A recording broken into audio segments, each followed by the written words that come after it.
Here we go then with this week, and a lot better, a general overview. Some really impressive stuff. It may be too long, and I'm not sure about putting all your features on the back, but a much better effort, so well done.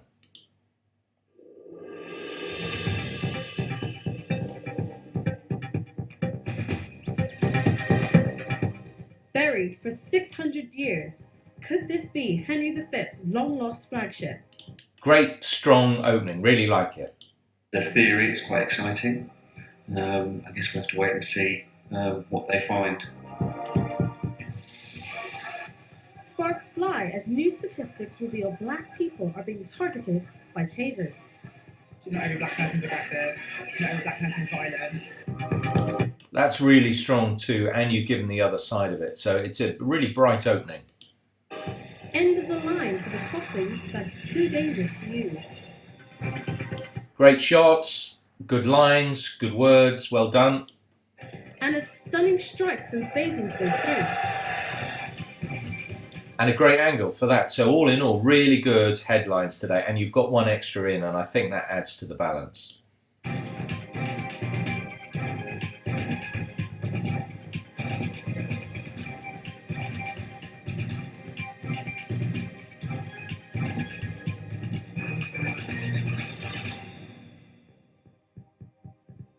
Hello and welcome to the news at 5. The wreck of a 600-year-old warship thought to have been used by Henry V in the war against France has been found buried deep in the mud of the Hamble River. Archaeologists are calling it an amazingly exciting find. They are now planning a series of detailed surveys to establish exactly what they have discovered. Our reporter Caroline Uti has the details. That's a really good opening. I mean, it was a bit stilted at the beginning because obviously there was, I think, probably an auto cue issue, but it's a really well-worked link in stages leading you into the story. I wonder whether you might have said your opening line could have been, "It's been described as a very exciting find," or whatever the words were, and that may have just carried it through. But otherwise, that's just picking very small holes in it. I think it's a very bright start. I am at the River Hamble, where historians believe to have found the remains of Henry V's warship, the Holy Ghost. If this proves to be the 600-year-old ship, this will become a tangible link to the personality, life, and times of Henry V. See, that's really nice too. I never like "I am somewhere" because it's just a bit clunky. So we try and find another way of doing it. And whether your background could have been a little bit busier and a little bit more impressive. But the words-wise, otherwise it's a nice link, it's an impressive, confident start, and your opening pictures are nice too. The Holy Ghost took part in naval operations between 1416 and 1420, including two of the most significant battles of the Hundred Years' War. The discovery was made in an area known as the Medieval Breakers Yard, where another one of Henry V's ships, the Grace Dieu, was identified in the 1930s. That's fine for a graphic. I mean, it's quite basic, but it just shows exactly where it is, and you see where the River Hamble is, and so it all works. It's potentially very interesting. There's a lot of work still to be done in terms of surveying and actually what they call ground truthing, so digging down and perhaps revealing the ship. But obviously, as a theory, it's quite exciting. I guess we'll have to wait and see what they find. The wreck was identified by historian Ian Friel when he was revisiting documentary evidence for a book about Henry V. He has now handed over his research to Historic England, an organisation that works with protecting England's historic environment. If it's the Holy Ghost, we've got two of Henry V's great ships. He had these four great ships, two of them sitting there in unique circumstances. Nowhere else in the world has got two 600-year-old ships sitting within basically kind of a few metres of one another. So that's an extraordinary find.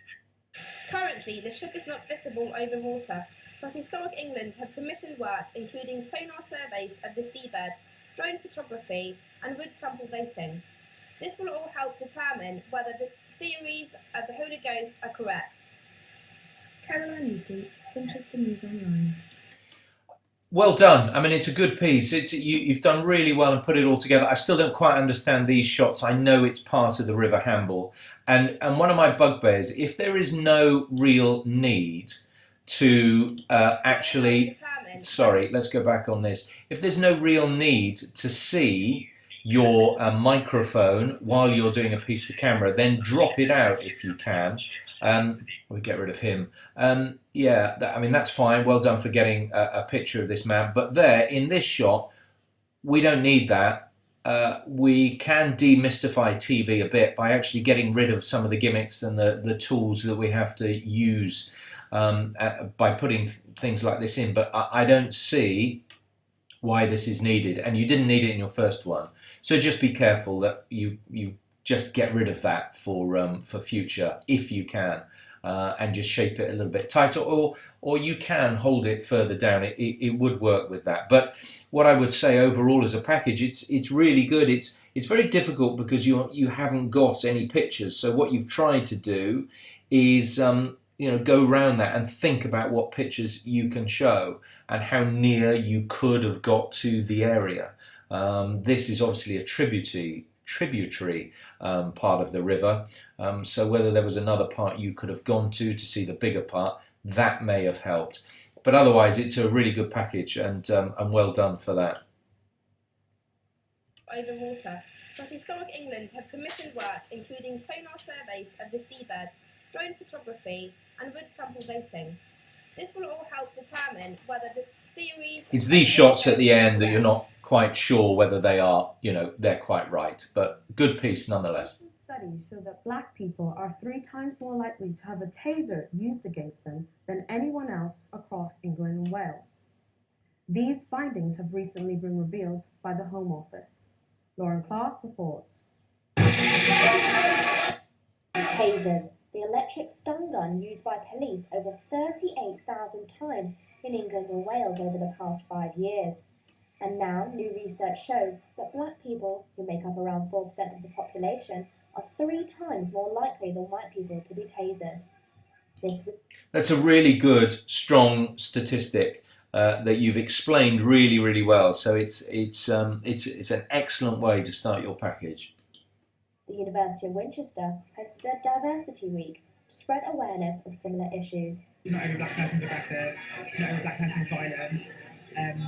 So not only are the police stereotyping the black people are going to stereotype the police, and there's going to be a breakdown of trust. Like, we always grew up thinking, like, police are people you go to who are safe, who are going to deal with things fair and just. And unfortunately, because of ingrained prejudice, lately, like as these statistics show, it's not happening. So you're then going to have a generation of people who don't like the police, and it's going to be a nightmare. But the Police Federation in Hampshire insists that tasers are used effectively, and we should even have more. Now, if you are doing a 2-shot like that from the side, because you are not recording any sound from it, just natural sound, you don't need to be seen to be holding this, okay? So do it without it. It looks much, much cleaner. If we can get away with seeing this in shot, then please do it. So from both angles, you don't need to have that while you're doing cutaway shots. It matters not whether you're white, black, male, female, gay or straight. It doesn't matter.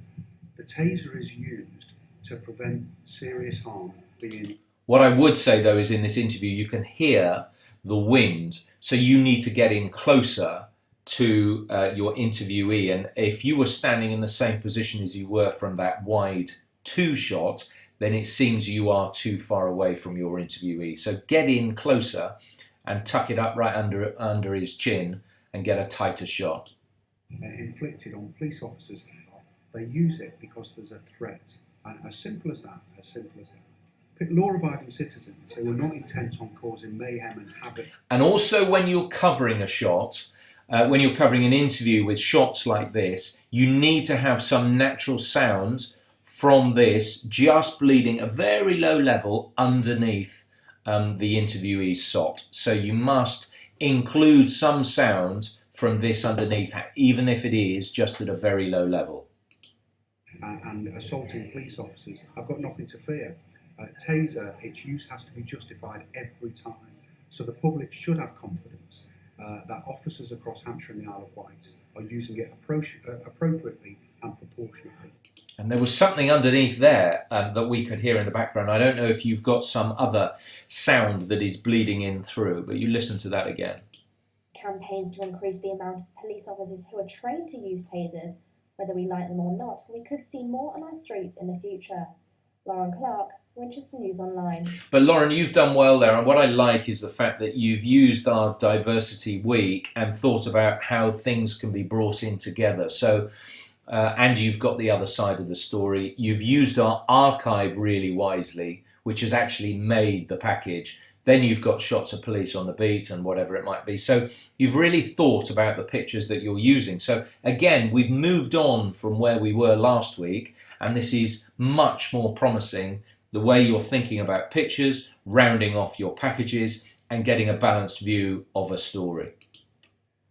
A level crossing in Chandler's Ford is to be closed because Network Rail says that it is too dangerous for people to walk across. It'll be replaced by a footbridge. Local residents say the crossing is a vital link. Rihanna Uzzarelli has more. See, that's another good link as well. You've totally explained this story, and you've given both sides of the story, and you've given us the facts and what is important. And I remember it from the teas still. So this is a very well constructed bulletin. It has far more authority and maturity to it than previous bulletins.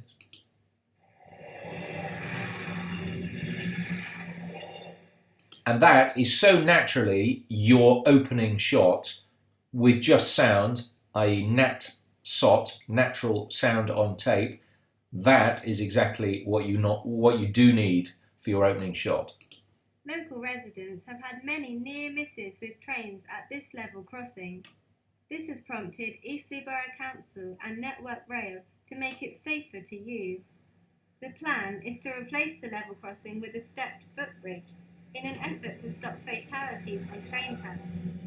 The level crossing is used frequently by local residents who have been consulted during the planning process. I use it nearly every day, going and coming back, sort of thing, so I'm not very happy. As long as it's accessible for mothers with pushchairs and things like that. Yes, and cyclists. And older people, obviously. But yeah, anything for safety. The level crossing will be closed in July next year once the replacement footbridge has been built. Construction of the bridge will not affect the residents' access to the crossing.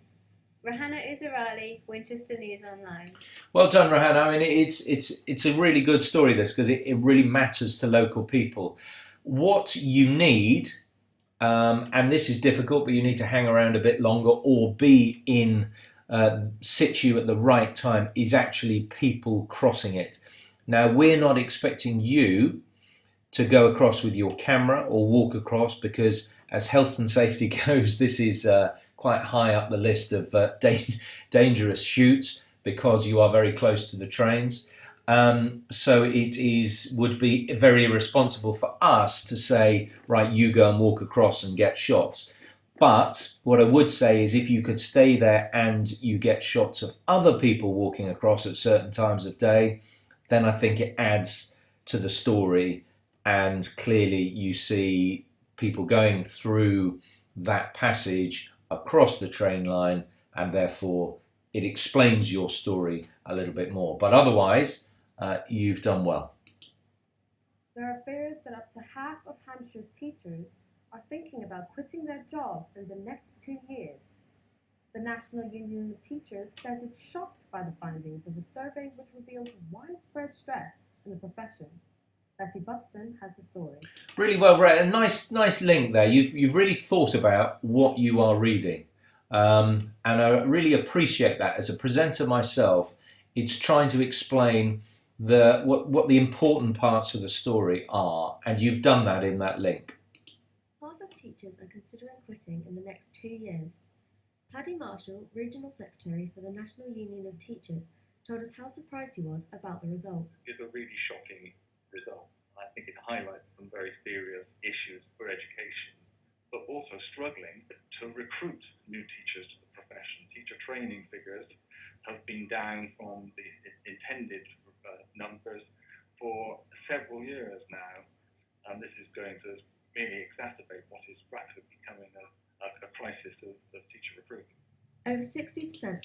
That's fine. I wonder, surely in this day and age we can get a picture of this man. I mean, the whole thing I think about this story is relevant, but if I have heard one whinging teacher, I've heard plenty, and yeah, I have little sympathy, even though I am one myself. I have little sympathy for teachers, but anyway, this is nice. I'm really liking what you've done here. Surveyed teachers said this was due to the high level of workload, while over half wanted a better work-life balance. Those are the figures. Yeah, but what about your 10 weeks holiday during the summer? Gee, man.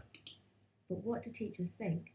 There's always something to do. There's never a time that you think, whew, that's everything, done. There's always something to do.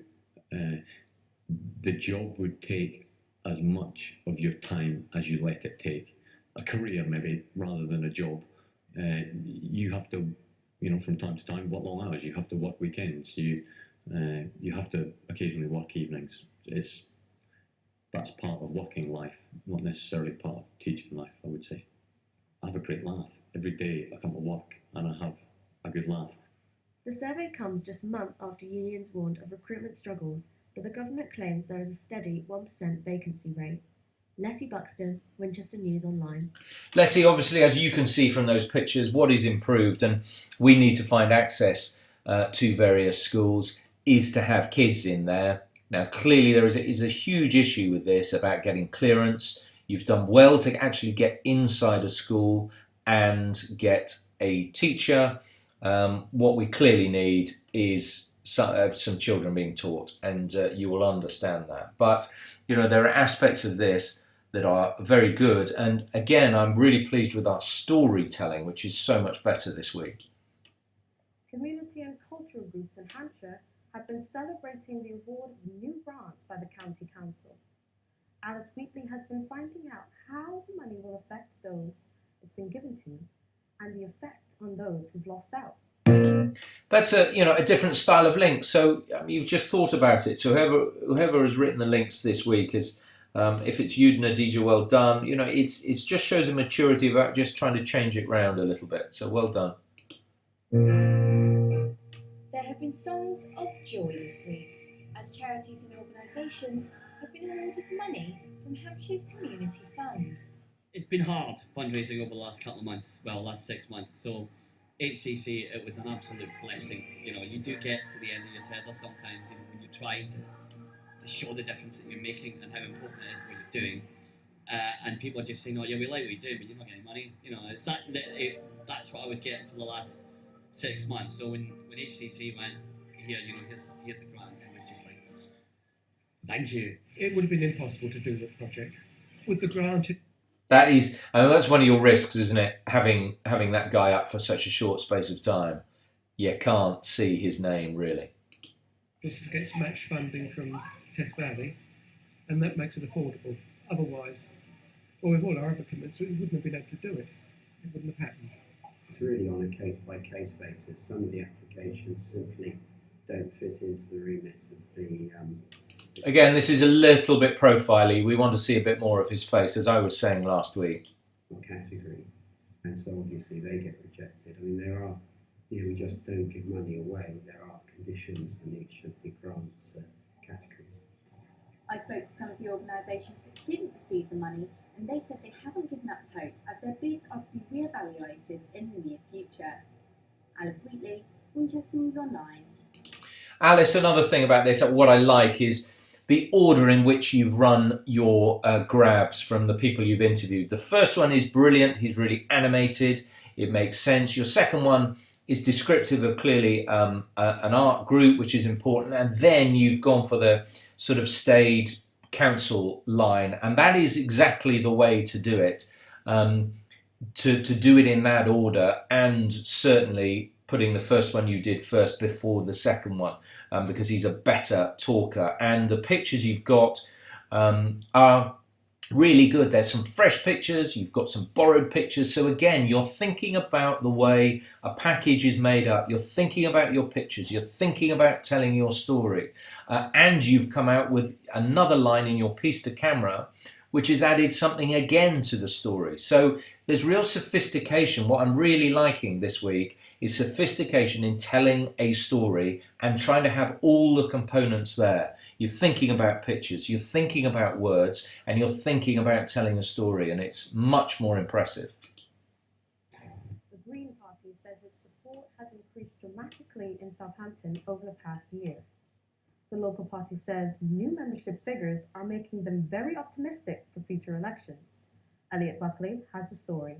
Yeah, on this one, I'm not convinced is a story, because when you get into it and you see the figures that involve, we're talking about a few hundred people. This to me feels like political spin, and for me it's an oeuvre, it's an underlay, it should be part of News in Brief. It's 20 seconds. There has been a surge of support for the Green Party in Hampshire over the last year, with numbers rising to nearly 2,000 people. The biggest 2,000 in the whole county? You know, are we to get excited about that? Which is in Southampton. Well, I mean, I'm delighted to say that Southampton and District Green Party, which is the party that I coordinate, has risen in the last 18 months from less than 100 to over 500. And this has been 500. You know, I wish, should we really get worked up about this? I don't know. well, and this has enabled us to stand candidates in every part of the city in the local elections, as well as a wide number of parliamentary seats. I mean, politics in the UK has reached a point where Can you just explain to me what that shot is as well? I don't understand what you've used that as a cutaway. If you're using a cutaway, it's got to explain something. There's a bus and a bus stop, and I don't understand, and a bit of grass. I'm not quite sure if that is any reference to the Green Party. it's predictable, really. We will have to wait until next May to see if the Greens can convert this surge into votes. Elliot Buckley, Winchester News Online, Southampton. So I just think that's just a huge puff for them, and I think it's pretty worthless, because, you know, where's your balance on it? And all it is just media spin for them. So I'm afraid I'm going to say that should be 20 seconds at most, if at all. Southampton has been named the UK's Port of the Year for the 7th year running. Port officials are thrilled with the award, but what's the secret behind its continuing success? Our transport correspondent Hannah Quinn has been finding out. Just a bit more light and shade, I think, in that that link. You know, ask quizzically. So, what is the reason behind their success? Just vary it up. That's all. A ship embarking down the Southampton waters is a common sight in this city, as the cruise liner set off to carry passengers right across the world. It's a great opening start, and it's a great shot, and again you've used natural sound at the beginning of a package. I'm liking it. Welcomes more cruise passengers than any other UK port, and the city has once again won the award for Best UK Cruise Departure Port. The award comes amid a record-breaking year for Southampton, welcoming events such as the Queen's visit for the launch of the Britannia, the UK's largest purpose-built cruise ship. The industry is huge. Another good piece to camera. We use clever use of archive footage. Don't be too intense about it. Just try and deliver it as sort of a bit more matter of fact. But it's a nice piece to camera. Important for Southampton and has been for hundreds of years. So not only does it provide jobs, and like I said, it does provide kind of the infrastructure that we need to be a real hustle and bustle area, and we're one of the busiest ports in Europe, in fact, and that's something to take pride in. There's been a lot of investment, and we've got major plans to develop the city further for not only the residents and the communities here, but everyone else wanting to come to the city. Southampton is at the helm of UK cruising and plans to keep the engine firing to stay ahead of the competition. Hannah Quinn, Winchester News Online, Southampton. Yeah, well done to get a decent and a different shot, Hannah. It looks like you've been around for some time. If it starts getting dark and you can see all the lights. I mean, it would have been nice to get a little bit closer. whether you could or not, but you've thought about where you can get a shot from distance clearly. So there is a limit to the number of shots that you've got, but you've used archive well. Be careful on your outlines that it's not too corny. Yes, it's a good idea to try and play on words, but just be careful that you don't go over the top. But, you know, again, good use of current pictures, archive pictures, and telling a story. It is a good news story, but it would be nice to see, even, you know, get out a glossy brochure or a travel brochure where you can, you know, see what is on offer and where you can go from Southampton, or just get a little bit more into it about why they might be so successful. Now we're heading over to Georgie Wingrove with the sport. Basingstoke. Okay, right. We said you were in front of in the fields, Georgie, last week. I looked at this and I thought, right, how is that sports related? Because to the uninitiated eye, nobody would know what that is at all. Even though, you know, it shot fine, you look good. And what I would probably say is when you're doing this, you need to be a bit more central, but I see how it's been balanced with this going on here. Beat Chelmsford City 4-2 in an enthralling third-round FA Cup qualifier on Saturday. Our correspondent Dominic Chandler reports. The home side took just 12 minutes to open the scorer, with Manny Williams reacting quickest after an initial good save from Christian Dibble, the visiting goalkeeper. I really like this, and actually the time that it comes in. We've seen the goal, there's the celebration, you've changed this, good, and then you get this, and with a little bit of that in. It's grown-up TV, and it's quite new. You know, everyone is trying to put as much information on telly as possible now, because we've got sophisticated viewers who can multitask. They can tweet at the same time while they're watching programs. They can Facebook, they'll tell people, send people messages, whatever it might be. So people are more multi-skilled when they're watching things and can put their eyes in various places rather than, oh, I'm just watching the goal. So this information is always good. Now, what I would say about that camera angle, and I'll show you when we get now down near the goal, you've done something that we call crossing the line, which means it looks like it's coming from a different angle. You'll see, in fact, I'll show you, I'll go back and show you. So when we see this goal originally, we're seeing them. Just 12 minutes to open the scorer. They are kicking from left to right. So they're going left to right, okay? Now your camera is presumably here, okay? So you are on the opposite side. You have to imagine a line going through the middle of the pitch, okay? That's running all the way up the middle of the pitch. You've got one camera here. This is the view we can see. And you've got one camera, I think, there. So you have crossed this imaginary line. So they are kicking from left to right as we go here. So we see them go left to right. Okay, then we get all our information. That's fine. But then we see the replay. They're kicking right to left. So your first camera is up here and your second camera is the wrong side. So what you need to be is over the other side of the goal. And that's important. Otherwise, it gets very confusing to look at as a viewer. Just 11 minutes later, Chris Fuller doubled his side's advantage with a scintillating 25-yard screamer. The informed striker scored a hat-trick in the previous round against Slough Town. Again, same problem. I mean, it's really good. This is really good camera work as well, because you've seen it gone in. So whoever is doing that, congratulations. That's really good camera work and very difficult. That's quite sophisticated. So you've captured it really well. You're just on the wrong side of the goal. They currently sit 13 places above Basingstoke in the league table, responded well, and fullback Aidan Palmer got his side back in the game in the 31st minute. But Liam Endermaran restored his side's 2-goal advantage on the hour, putting the ball past an unconvincing Dibble. See some really good stats here, and what you're adding to the piece in your words. you are not saying what you see. So I'm liking this script because you're thinking about what you're saying and adding to it. And actually, the quality of this shot, is very, very good. But you've got the same issue again because the camera is there. Okay, so he's shooting that way. You remember your imaginary line goes from the middle of the goal all the way up there, and you're over the wrong side again.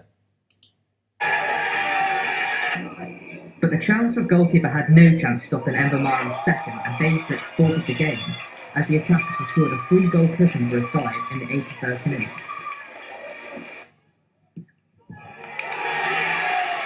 Again, real praise for whoever is doing this camera because you've caught some cracking goals on a tighter lens. So well done. It's just a shame you should be over here, this side, and not over here.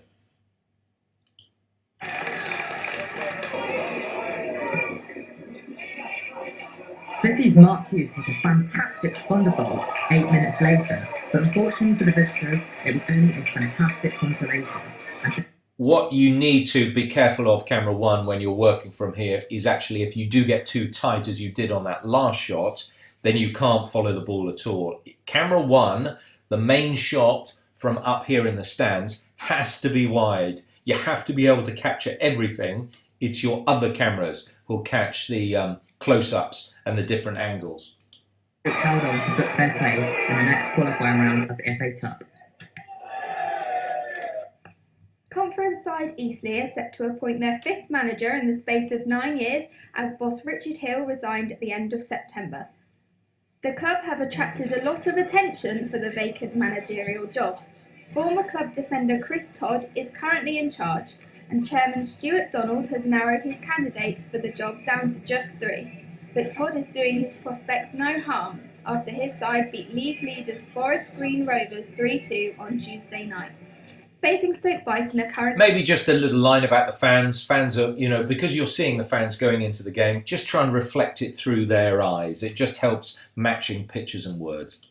In the English Premier Ice Hockey League, Sam Gocher went to investigate why the sport isn't more popular in the UK. I think also you probably need an extra line in there just to help it out. You've started positively, they're third, but let's find out why it's not very popular and why nobody cares. I think it's just that the UK in general, obviously with football, rugby, cricket, even golf are your major sports. I don't know. I think that needs to be on 2 lines. His name 1 line, and then even if it's a smaller font, it'll have to be Director of Hockey, Basingstoke Bison. Hockey will ever be a mainstream sport, but in certain towns like Basingstoke, it is by far the #1 spectator sport. I mean, it's just the type of sport that it is. It's completely different, and I mean, there's years of tradition with other sports in this country. The UK and ice hockey, 2 things you might not put together. But here in Basingstoke, ice hockey is the hottest ticket in town. Sam Gocher, Winchester News Online, Basingstoke. That is not even a third of a package, basically. You've interviewed one person, you've said it's the biggest sport in Basingstoke, and that's it, and then you've signed off. So Sam, I'm afraid there's no thought about that piece. With all those news packages, I was talking about how rounded they are, how you'd thought about your pictures. Now, the GoPro shots are nice. On the ice, there are some decent pictures there, which we haven't necessarily had before. But you've not thought about how to expand it, about doing vox pops, talking to people.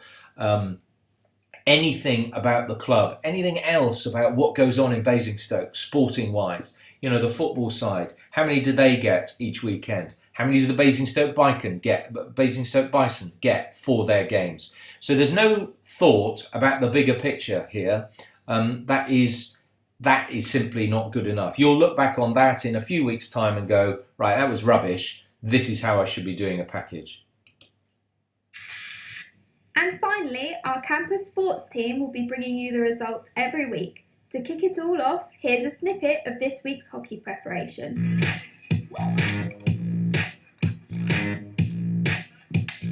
This week on Campus Sports, we're focusing on the women's hockey team. At the weekend, the mixed team drew against Reading. From the Bucks season starting this week, expectations are high.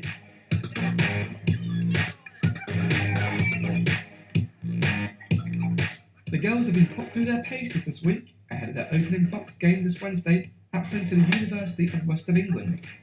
Make sure you tune to Winol next week. I wonder if we can have a bit of, some graphics over here, what the game is, just to tease everybody in, just a list of fixtures this weekend. To find out all the important results, Matt Shepherd, Winchester News Online. So let's just think a little bit further. You've gone out and got it. You've done a good piece to camera, which was good. Your voice is strong, but let's just think a little bit more about it and put more production into it rather than hear a few shots. That's all from sport. Back to the studio. Well done, Georgie. That's well delivered again. Very strong, confident performance.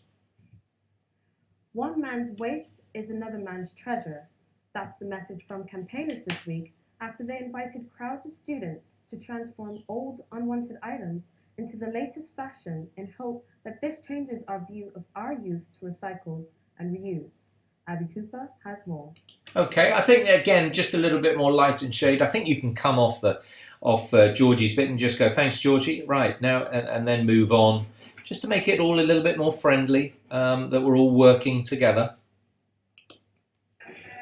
Local students have the opportunity of a lifetime when they took part in the... I'm not sure this is an opportunity of a lifetime is to win £1 million or to perhaps go and play football for your favourite team or represent your country at something. I'm not sure you can say this is the opportunity of a lifetime. ...of the Great Waste Project as it launched its redesign on Saturday with a fashion boot camp. And it sounds like there's no natural sound under this bit.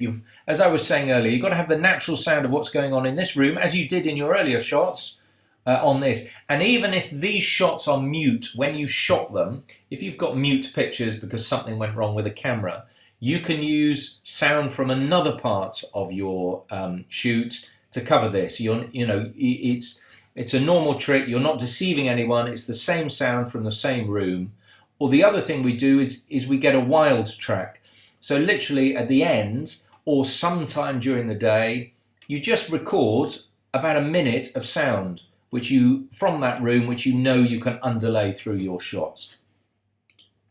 Hampshire had one day to turn 1 tonne of recycled clothes into new outfits that could possibly be shown in a catwalk event in April. And this would help so much if you had the natural sound from that room underneath. Otherwise, it sounds like you are in a box recording a voiceover.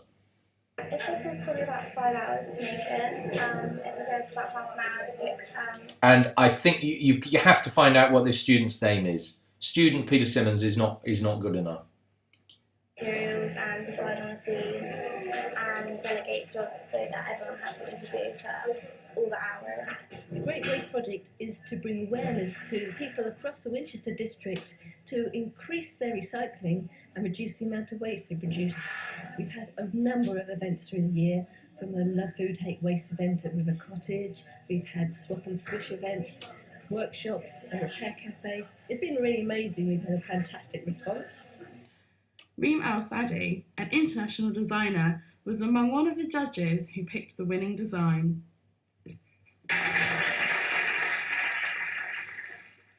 We may just be seeing these budding young designers in the catwalks in Paris in the near future.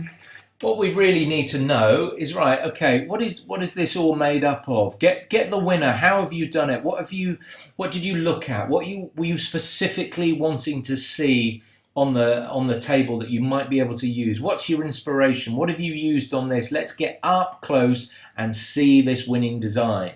Let's get into the forensics of this story and get involved with them. And I think you can talk to so many students there. They'll all talk to you. We just need to get more of a flavour. Abby Cooper, Winchester News Online. But there are a good range of shots here. You've thought about who you're talking to. Just need to develop it more, that's all. Now for the features of the week, Ryan McAndrew tells us what the team has been up to. That's a better change of style, and with a big smile, because your face lights up when you smile, and not all news is depressing. So use a smile to really engage with your audience. Now, this part of the show, Ryan, there's a big chunk here. You need to slow down your delivery. A lot of it is very, very quick.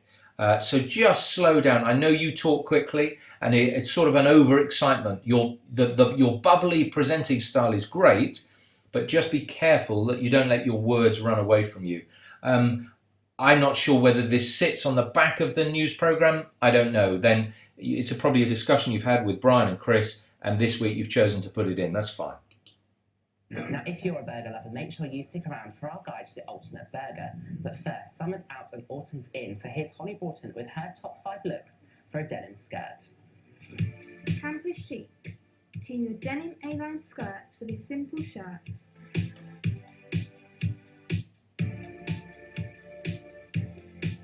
Add a pair of tights and cape for those chilly autumn days. Be bold and outrageous with grunge denim. A khaki shirt and leather jacket are the must-haves to complete this look.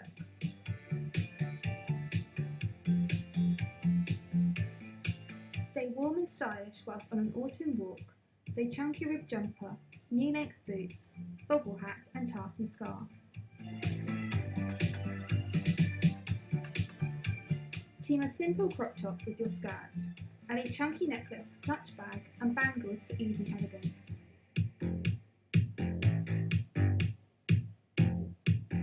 A black and white stripy top with a denim skirt is great for a high street style. We love this fedora hat and duster coat.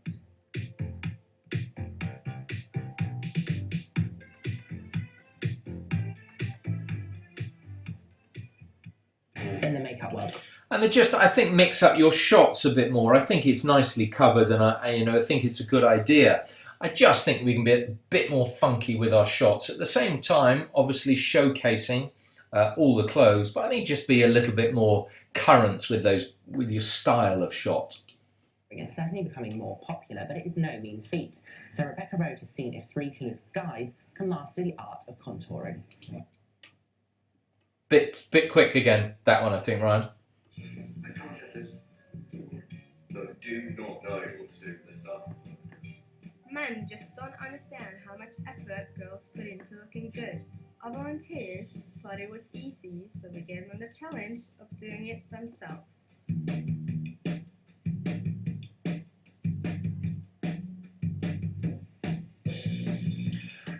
I like this, but look at the way you've shot all the guys. You're shooting from the same angle. You really need to mix it up. You're all shooting this way. Boys sitting there looking into the mirror. Mix it up.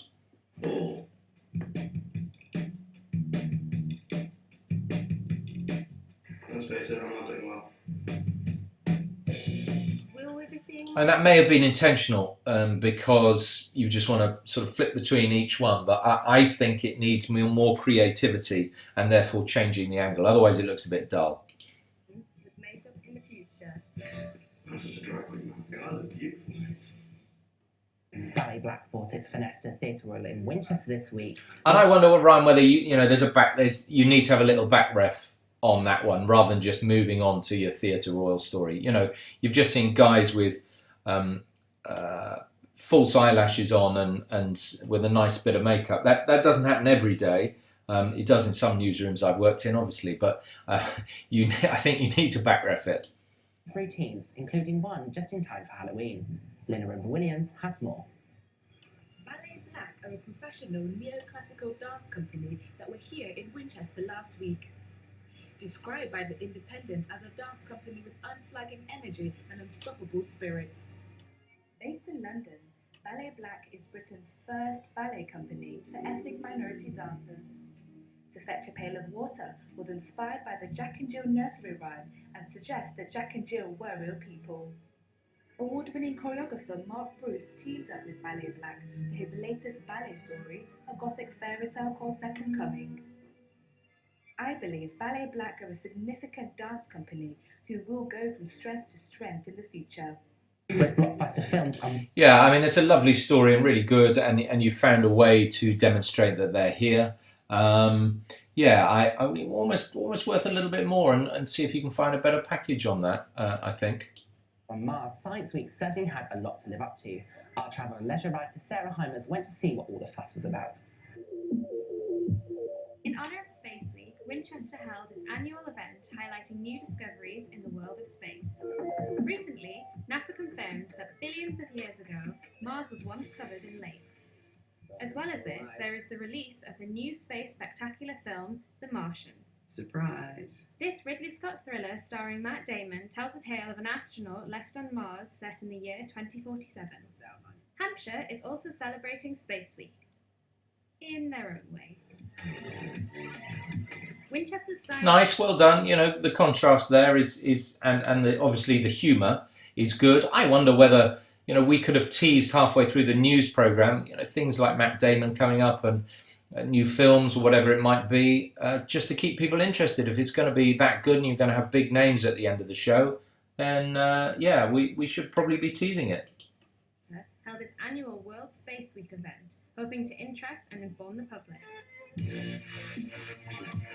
That's a bit of a lame line, hoping to interest and inform the public. Well, we need to find something a little bit more sophisticated about the way to describe it.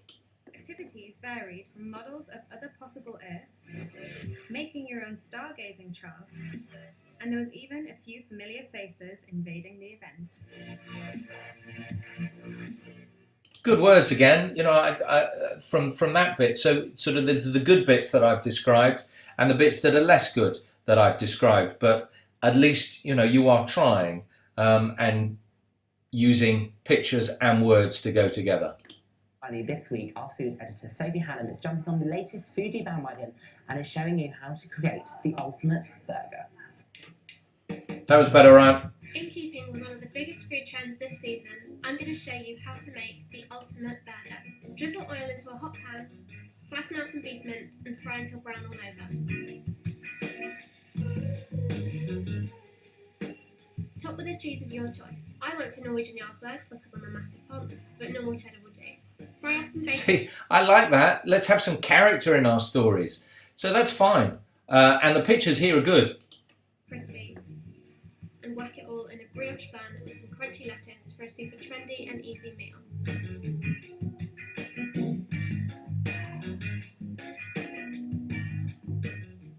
Now, didn't that look good? So make sure you head over to winol.co.uk for your food, fashion and leisure fix. Good stuff. Well done, you lot. It's a nice mix of stuff there. Again, I'm not sure whether it sits at the end of our bulletin or it should stand alone, but we've made that decision and it's there, and it does stand up to scrutiny, I think. That is all from us today, but remember there's always more. You can visit our new and improved website at winol.co.uk. Goodbye. Well done. I think that's your first time doing it, so it's a good confident reading. You'll get smoother the more you do it, but I like the way you're thinking. You can just see how you developed through that bulletin, actually, starting off a little bit stiff and then getting more light and shade into your reading. So all in all, I would say that it's been a pretty good bulletin. You've come a long, long way and the storytelling is that much better. So from that point of view, I'm really impressed and encouraged. And well, let's carry it on because, yeah, there's a lot of promise there. And just keep thinking about your pictures and telling stories. And then we will develop into an even more sophisticated bulletin. But at the moment, that's really good stuff. So well done.